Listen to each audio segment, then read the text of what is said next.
హర్తారం దాతారం సర్వసంపదాం లోకాభిరామం శ్రీరామం భూయో భూయో నమామ్యహం. భాగవతము తెలిసి పలుకుట చిత్రం సూలికైన తమ్మి చూలికైన విబుధ జనుల వలన విన్నంత కన్నంత తెలియవచ్చినంత తేటబరుతూ. మహాభాగవతం పోతన గారిది. మనం మొదటి స్కంధంలో ఉన్నాం. కృష్ణ పరమాత్మ నిర్యాణం చెందిన తర్వాత కలియుగం ఆరంభమైంది.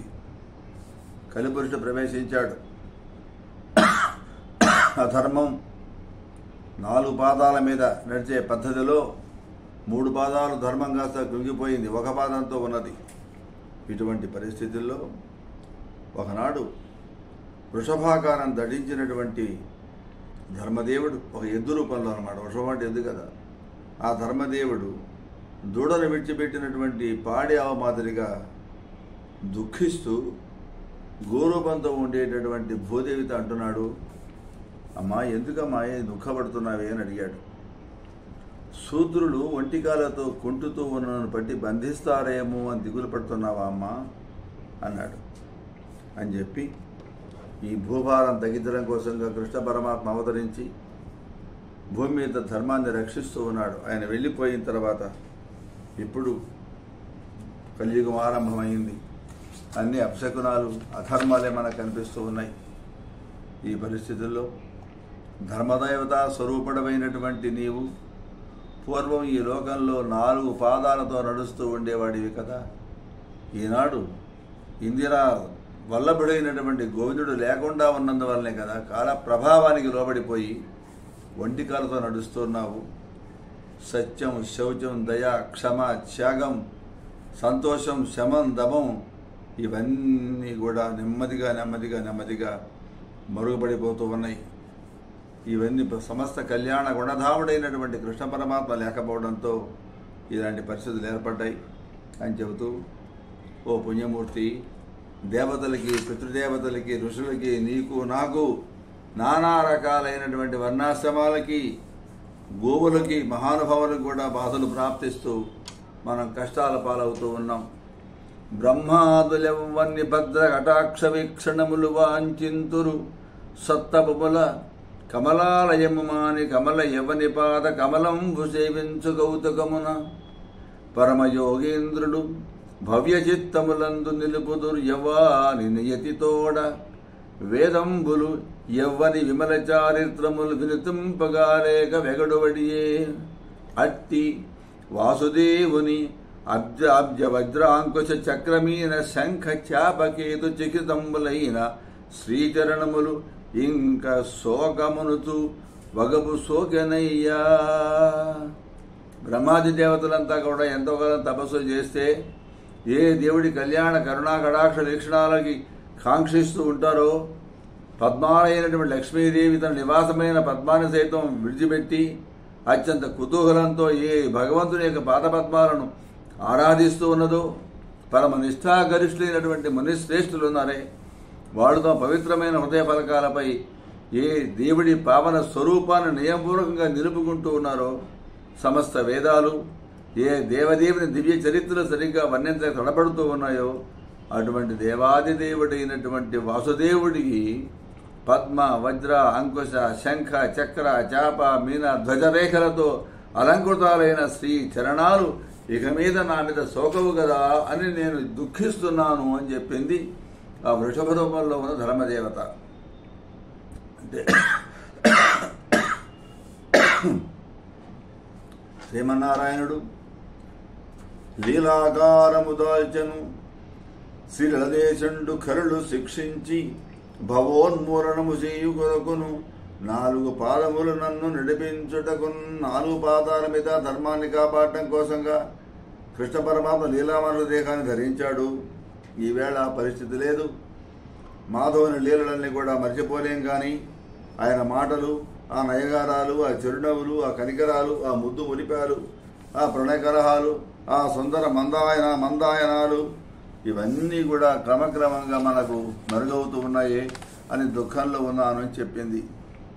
అప్పుడు ఆ గోపిక వాళ్ళప్పుడు నా పైన మెల్లమెల్లగా అడుగులు పెడుతూ ఉంటే ఆనంద పారవశ్యంలో నా ఒళ్ళు గగురు పొడిచేది. నా దేహం నిండా మరిచిన ఆ పులకాంకురాలే దట్టమైనటువంటి సస్యాంకురాలై అడుగడుగునా పడ చూపేవి.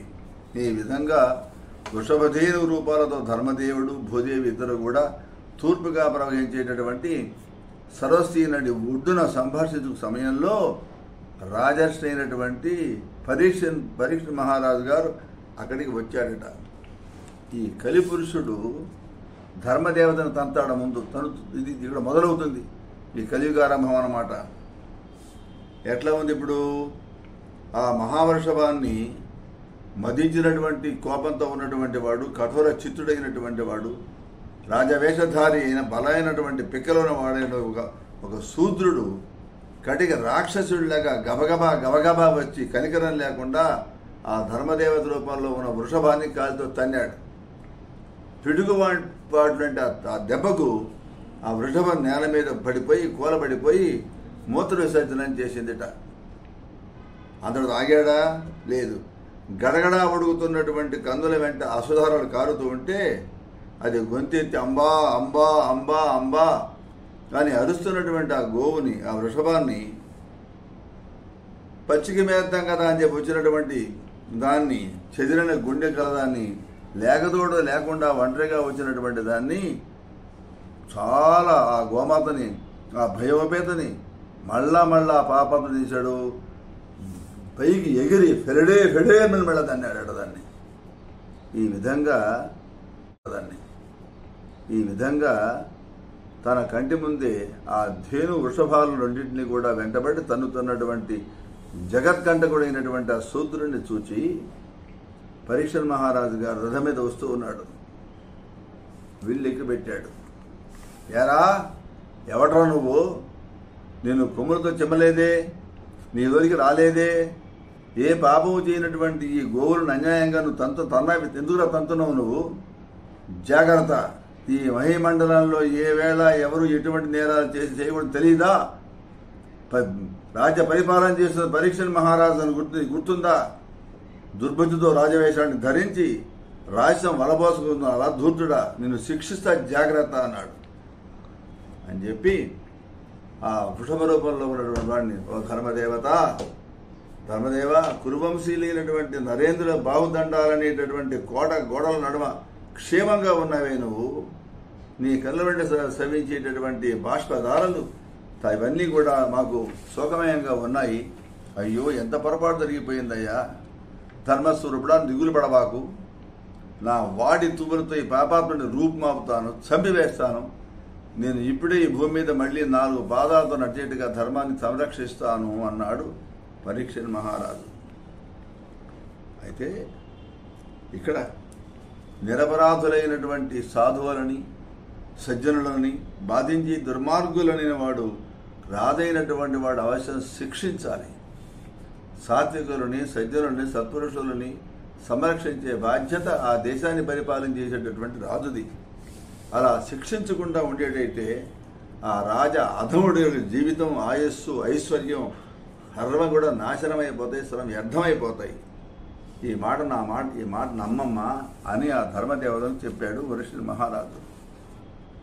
దుష్టుని శిక్షించడం కోసం, మంచిని రక్షించడం కోసం భగవంతుడైన బ్రహ్మదేవుడు రాజుల్ని సృష్టించాడు అని శాస్త్రాలు చెప్తూ ఉన్నాయి. కాబట్టి ఇప్పుడు నేను రాజుగా ఉన్నాను కనుక నాకు ఆర్త రక్షణం అనేటటువంటిది పరమధర్మం అని చెప్పి అన్నాడు. అయ్యా రాజేంద్ర, మేమెవరిని కూడా ప్రాణి ఇబ్బంది పెట్టేవాళ్ళం కాదు. మా మూలంగా ఏ ప్రాణి కూడా హాని అనేది జరగదు. నానా రకాలైనటువంటి వాదోపాదాలకు సమ్మోహితులైనటువంటి యోగీశ్వరులు ఉన్నారే, వాళ్ళు ఆత్మీయ సుఖదు అంటారు. అంటే మన ఏవ మనుష్యాణం కారణం బంధ మోక్షయో, బంధించబడ్డామన్నా విముక్తి పొందామన్నా మనసే కారణం కదా అంటారు. దైవజ్ఞులు గ్రహాలకి, దేవతలకు ప్రభుత్వాన్ని ఆపాదిస్తారు.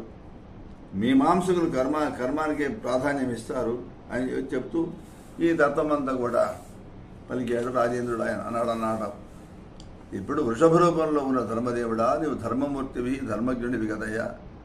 నీ మాట చాలా పరమధర్మంగా ఉన్నది. పాపాత్ముడు చేసినటువంటి పాపాన్ని ప్రకటించడానికి కూడా ఇష్టపడలేదే. పాపాన్ని ప్రకటించే వాళ్ళకి ఆ పాపఫలం అంటుకుంటుంది అంటారు. ఎవడైనా తప్పు చేస్తుంటే ఆ తప్పు చేశాడు వాడు పాపాత్ముడు అంటే అన్నవాడికి కూడా పాపం వస్తుందట. వాక్కుకి మనస్సుకి అతీతమైనటువంటి మాయ ఒకటి ఉన్నది కదా. కాబట్టి కృతయుగంలో నీకు తపము, శౌచము, దయా, సత్యం అని 4 పాదాలు ఉండేవని చెప్తారు.